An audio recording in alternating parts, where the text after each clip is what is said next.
नोच खरोच का चिन्ह। बोले कि बेटा तुमने आज किसी को नोचा खरोचा भी? बोले कि हाँ, वह तो बिल्ली को। बोले कि बेटा क्या मैं बिल्ली में नहीं रहती हूँ? क्या मैं बिल्ली में नहीं रहती हूँ? मैं बिल्ली में भी रहती हूँ बेटा।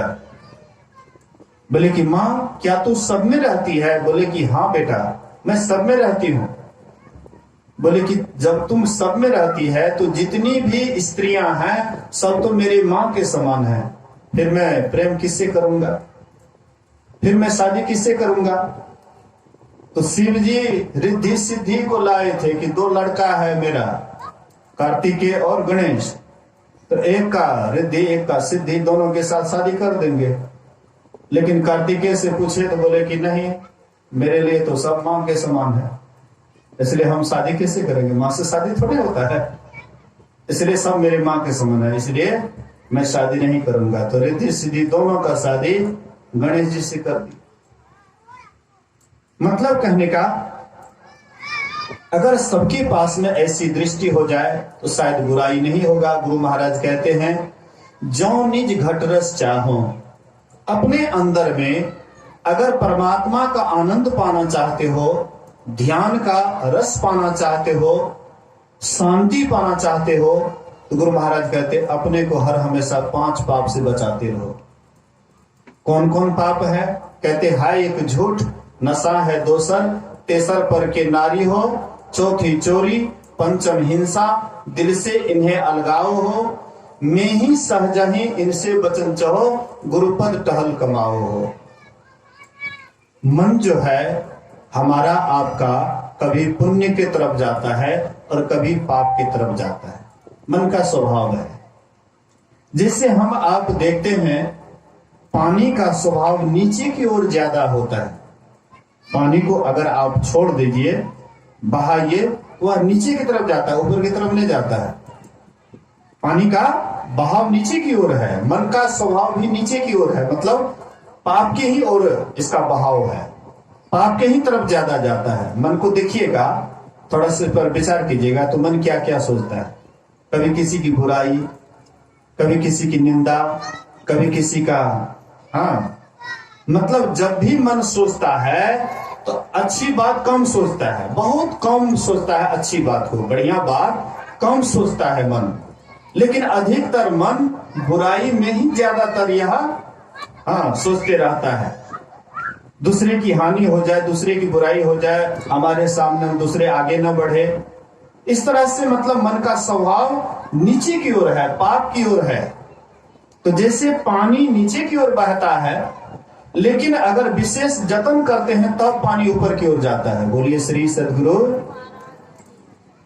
जैसे पानी नीचे की ओर जाता है, उसमें थोड़ा सा यंत्र लगा देते हैं, मोटर लगा देते हैं, पाइप लगा देते हैं, तो 2 मंजिला, 4 मंजिला, 5 मंजिला, 10 मंजिला, जितना भी ऊपर ले जाना चाहते हैं, यंत्र के द्वारा वह पानी आराम से चला जाता है। तो ऐसे ही मन जो है हमारा पाप की ओर तो बहता ही रहता है, जाता ही रहता है, लेकिन इसको भी मंत्र चाहिए। वहां पर यंत्र से पानी ऊपर उठता है, यहाँ मंत्र से मन ऊपर की ओर जाता है, तब पाप आपसे नहीं होता है। तो गुरु महाराज कहते हैं अगर तुम पाप से बचना चाहते हो तो तुमको क्या करना पड़ेगा? गुरुपद टहल कमाओ हो, गुरु की सेवा करनी होगी। गुरु की सेवा क्या है? गुरु की सेवा से मतलब ये नहीं है कि हम उनके पैर को दबावें। हाँ, विशेष आवश्यकता पड़ने पर हम उसकी पैर भी दबाते हैं, ये भी सेवा है। राम भगवान भी सेवा करते थे अपने गुरु की। नहीं, वशिष्ठ मुनि, विश्वामित्र मुनि जब गए हुए थे जनकपुर, राम और लक्ष्मण को साथ लेकर के, जब संध्या का बेला होता है तो विश्वामित्र मुनि कहते हैं कि सब आदमी कुल्ला आचमन कर लो, अब संध्या का बेला हो गया है, थोड़ा सा ध्यान भजन कर लें। तो जाते हैं दोनों भाई, कुल्ला आचमन करके फूल लाते हैं, पूजा पाठ करते हैं, उसके बाद ध्यान साधना करते हैं, संध्या वंदन करते हैं। उसके बाद विश्वामित्र मुनि कुछ इतिहास की बात करते हैं। होते होते जब भोजन करके जाते हैं सोने के लिए, तो दोनों भाई उनके चरण को चापने लग जाते हैं। गुरुवर जब शयन करने के लिए गए तो दोनों भाई अपने हाथ से चरण चापने लगे। बल्कि राम जी जो थे वे स्वयं ब्रह्म के अवतार थे, ईश्वर के अवतार थे, जिनके चरणों की सेवा करने के लिए बड़े बड़े देव भी लालायित रहते हैं। और वह इतने बड़े महान राम जी वह गुरु के चरण को चाप रहे हैं। बार बार मुनि आज्ञा दिन्ही, रघुवर जाय शयन तब किन्ही। जब बारंबार जब मुनि आज्ञा देते हैं कि हे राम जी बहुत समय हो गया है इसलिए जाकर के सो जाओ, अब बहुत समय हो गया है, बारंबार जब मुनिवर आज्ञा दिए तो रघुवर जाकर के शयन करते हैं, विश्राम करते हैं। और तब राम जी जब शयन करते हैं तो लक्ष्मण लगे चरण चापने के लिए राम जी का। वहां पर गुरु है तो गुरु की सेवा दोनों भाई मिलकर के कर रहे थे, चरण चाप रहे थे। लेकिन जब राम जी गए शयन करने के लिए तो लक्ष्मण छोटा भाई है इसलिए उनके चरण को चापने लगे। तो राम जी कहते हैं कि हे भाई, हाँ सवेरे गुरु महाराज से पहले हम लोगों को उठना है, गुरु महाराज जी को किसी तरह का कष्ट न हो, इसलिए बार बार रघुवर कहते हैं कि लक्ष्मण जाओ सो, फिर जगना भी है। मुर्गे की आवाज सुन करके लक्ष्मण जी पहले जग जाते हैं, राम जी से भी पहले लक्ष्मण जगते हैं, तब राम जी जगते, तब गुरु महाराज को जगाते हैं। मतलब कहने का कि गुरु सेवा कोई खराब सेवा नहीं है, गुरु सेवा करनी है, लेकिन केवल चरण चापना ही सेवा नहीं है, उनके आज्ञा का पालन सर्वश्रेष्ठ सेवा है। गुरु महाराज क्या आज्ञा देते हैं? गुरु महाराज आज्ञा देते हैं सत्संग रोज रोज करो, ध्यान रोज रोज करो, अब 5 पाप से अपने को बचाते रहो। ये गुरु महाराज जी की आज्ञा है। सत्संग नित और ध्यान नित रहिए करत संलग्न हो, अव्यभिचार चोरी नशा हिंसा झूठ तजना चाहिए। गुरु महाराज कहते हैं कि सत्संग रोज रोज करो, रोज रोज सत्संग करो। आप कहिएगा कि रोज रोज हम कैसे करें, हम पढ़े लिखे नहीं हैं, हमारे पास व्यवस्था नहीं है। तो रोज रोज सत्संग, अगर आप पढ़े लिखे नहीं हैं तो आजकल तो इंटरनेट का जमाना हो गया है, मोबाइल है, मोबाइल से स्तुति गिनती कर लीजिए, वो भी गाता है आप भी गा लीजिए।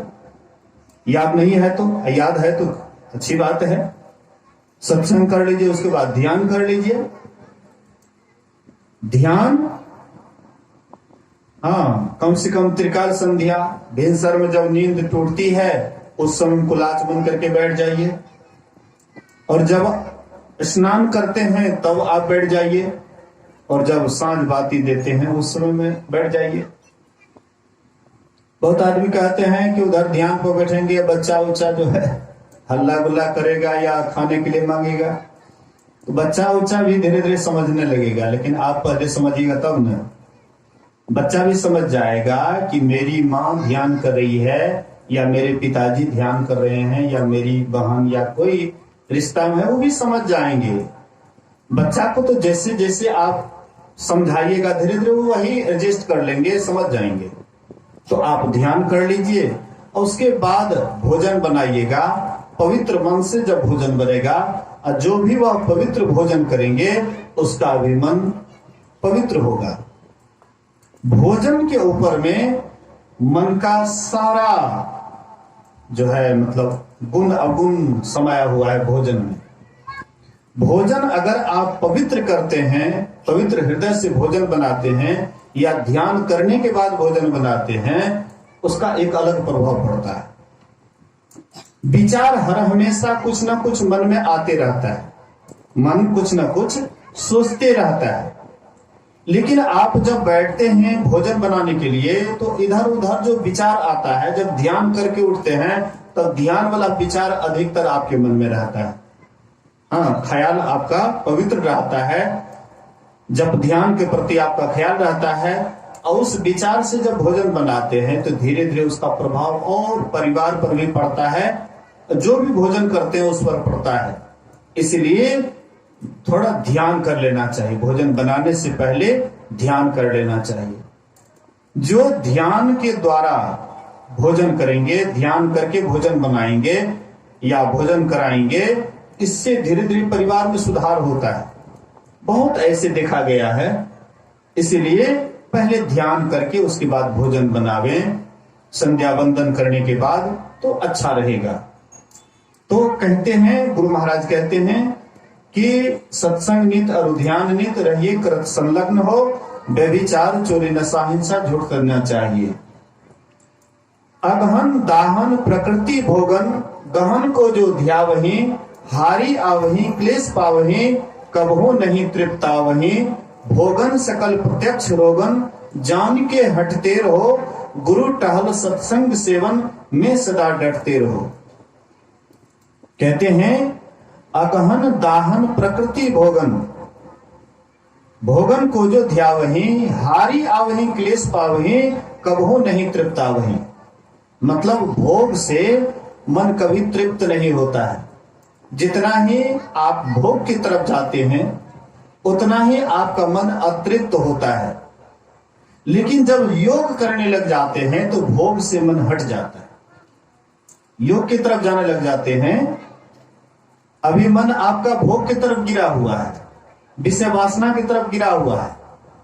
लेकिन अगर आप जब ध्यान का सहारा लेने लग जाते हैं तो वही मन जो नीचे की ओर जा रहा था, विषय के बहाव में बह रहा था, और वही जब ध्यान का सहारा मिलता है तब योग के द्वारा ऊपर उठने लग जाते हैं।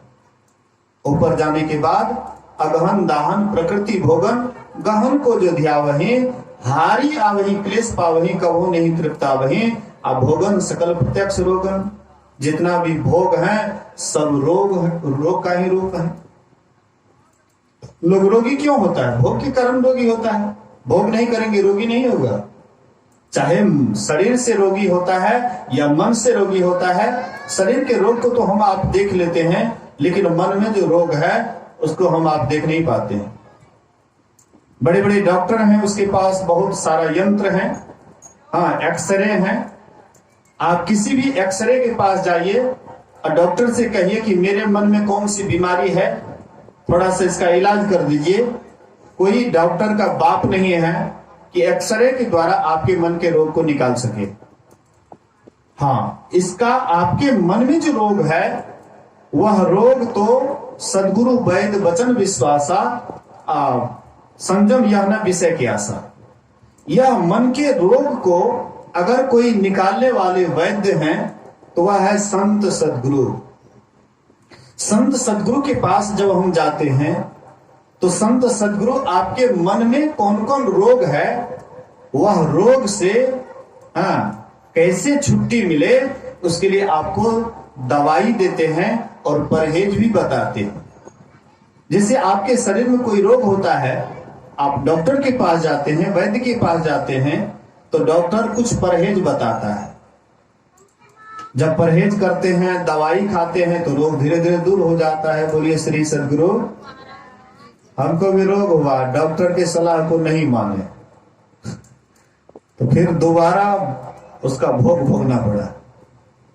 दोबारा फिर से जितना इलाज पहले किए थे फिर दोबारा फिर उतना इलाज करना पड़ा, लेकिन थोड़ा सा परहेज नहीं किए इसलिए।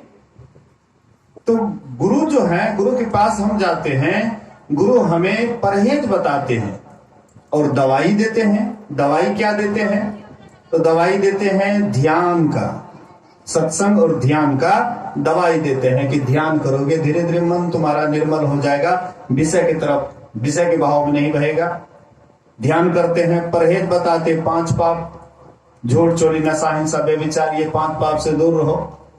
अगर 5 पाप को हम छोड़ते हैं और उसकी दवाई दिया हुआ ध्यान करते हैं, अंतर साधना करते हैं, तो धीरे धीरे आपके अंदर में पाप वृत्ति है तो वह भी पाप वृत्ति पुण्य वृत्ति में बदल जाता है, बुराई अच्छाई में बदल जाता है। इतने बड़े बड़े डाकू कैसे महात्मा हो गए, कैसे संत हो गए? अंगुलीमाल डाकू था, बहुत बड़े, बहुत बड़ा पापी, बहुतों को काट काट करके माला पहनते थे, लेकिन वे भी ध्यान करके पवित्र हो गए। वे भी भगवान बुद्ध जैसे सदगुरु मिले, उनको अच्छा राह दिखाए, ध्यान का तरीका बताए, तो वह भी तर गए। वाल्मीकि बहुत बड़े डाकू थे, बहुत बड़े हत्यारे थे, लेकिन नारद बाबा उनको मिले वैद्य। हाँ, उनको रोग का इलाज बता दिए, ध्यान का तरीका बता दिए और उसके बाद परहेज बता दिए। उन्होंने परहेज किया, साधना किए, ध्यान किए, तो वही वाल्मीकि जो बहुत बड़े पापी थे, बहुत बड़े ब्रह्म के समान हो गए। उल्टा नाम जपत जग जाना, वाल्मीकि भय ब्रह्म समाना। इसी तरह से हम आप भी सदगुरु के बताए हुए मार्ग पर चलेंगे, सदगुरु का जो इशारा है उस इशारा पर चलेंगे तो जरूर है हमारे अंदर में शांति मिलेगी, शांति आएगी और धीरे धीरे इतना शांत हो जाएंगे, एक दिन परमात्मा भी हमसे दूर नहीं रहेगा। परमात्मा में जाकर के एक में एक हो जाएंगे। परमात्मा से हम दूर क्यों हैं? परमात्मा है बिल्कुल शांत और हम हैं बिल्कुल अशांत, इसलिए दोनों में मेल नहीं खाता है। सोचे भाड़े सांचू समावे, बिरले सुचाचारी, तंतय कौ परम तंतु मिलाया, नानक शरणे तुम्हारी। पवित्र बर्तन में सत्य अटता है, साफ बर्तन में, पवित्र बर्तन में ही पवित्र चीज अटता है। जैसे आप पर्व त्योहार करते हैं तो पर्व त्योहार करने के समय में जो भी सामान लाते हैं तो साफ सुथरा बर्तन में लाते हैं। इसी तरह से परमात्मा परम पवित्र है और उसको अपने हृदय में बसाना है तो हमारा हृदय भी साफ सुथरा होना चाहिए, पवित्र होना चाहिए। लेकिन हमारा हृदय कब मैला होता है? जब हमारे अंदर में काम, क्रोध, लोभ, मोह, ईर्ष्या, द्वेष, पाखंड ये सब जो भरने लग जाता है तो परमात्मा इस हृदय रूपी निवास को खाली कर देता है, तब हृदय से परमात्मा निकल जाते हैं। और जैसे ये हृदय की सफाई होने लग जाती है ध्यान के द्वारा, वासना जैसे हमारे अंदर से निकलने लग जाता है, वैसे ही परमात्मा का निवास हमारे हृदय में हो जाता है। इसलिए गोस्वामी तुलसीदास जी महाराज कहते हैं, यही ते मैं हरि ज्ञान गवायो, पर हरि हृदय कमल रघुनाथ ही, बाहर फिरत विकल भय धायो। कहते हैं कि मेरे हृदय में राम जी थे, लेकिन वह राम जी को मैं बाहर बाहर खोज रहा था, इसलिए परेशान था। लेकिन जैसे ही अपने हृदय की गुफा में देखा, वैसे ही राम को मैंने प्रत्यक्ष पाया। हम आप भी उस राम जी को प्रत्यक्ष पाएंगे। कैसे? अपने हृदय में जाने के बाद। तो हृदय में कैसे जाएंगे? तो कौन हृदय में जाएंगे? एक है साधारण हृदय, जिसको हम आप कहते हैं, यह हृदय पर हाथ रख के कहे हम झूठ नहीं बोले छे, हमारे हृदय जो कहे एकदम बिल्कुल सही बात कहे छे। इस हृदय को सर्वसाधारण जानते हैं। लेकिन एक हृदय और है जिसको योग हृदय कहते हैं। योग हृदय है दो नैनों के बीच में, यहाँ पर जो दो नैनों के बीच में है, यहाँ पर योग हृदय है। यहीं से ध्यान किया जाता है और यहीं से अनुभूति होती है। जो भी साधना में अनुभूति होती है यही योग हृदय से होती है, ये हृदय से नहीं होती। इसलिए योग हृदय में वासना तन बास है तो क्या, असत सरल युक्ति पासना और पास है तो क्या। अगर योग हृदय में हम लोगों का वासा नहीं है तो योग हृदय में किनका वासा होगा? जो सतत ध्यान करेंगे, जो बराबर ध्यान करेंगे, घंटों ध्यान करेंगे, उसी का वासा योग हृदय में होगा। और जो योग हृदय में जो जिसका वास हो जाएगा तो उसके बाद जो है वह परमात्मा के तरफ जाएंगे। हरि के द्वार को पाएंगे, दसम द्वार खुलेगा और वहीं पर परमात्मा की अनुभूति होगी, बिंदु नाद की अनुभूति होगी। और वही बिंदु से नाद को पकड़ेंगे, नाद से महीन नाद को पकड़ेंगे और अंत में जो परम नाद होगा, जिसको स्फोट उद्गीत राम नाम, शिव नाम आदि नाम से पुकारते हैं, वह नाम को प्राप्त करके वह सर्वज्ञ हो जाएंगे, परमात्मा को पाकर के कृत हो जाएंगे। फिर उसको कभी भी जन्म मरण के चक्र में नहीं आना पड़ेगा। इन्हीं ज्ञान को सुनना है, समझना है और अपने जीवन में उतारने का कोशिश करना है। यह जो मुनीलाल बाबू अपने पुत्री के शादी के शुभ अवसर पर यह सत्संग करवाए हैं, गुरु महाराज जी करे कि इनका ये शादी शुभ हो और साथ ही साथ दोनों जो आने वाले पति हैं, दोनों पति पत्नी का जीवन, दाम्पत्य जीवन सुखी हो और संसार के साथ साथ परमात्मा की ओर भी उनका ख्याल जाए। इसी शुभकामना के साथ मैं अपने वाणी में विराम देता हूँ। एक बार सब आदमी हृदय खोल करके गुरु महाराज जी की जय जयकार बुलंद आवाज में करें। बोलिए प्रेम से श्री सद्गुरु महाराज की जय।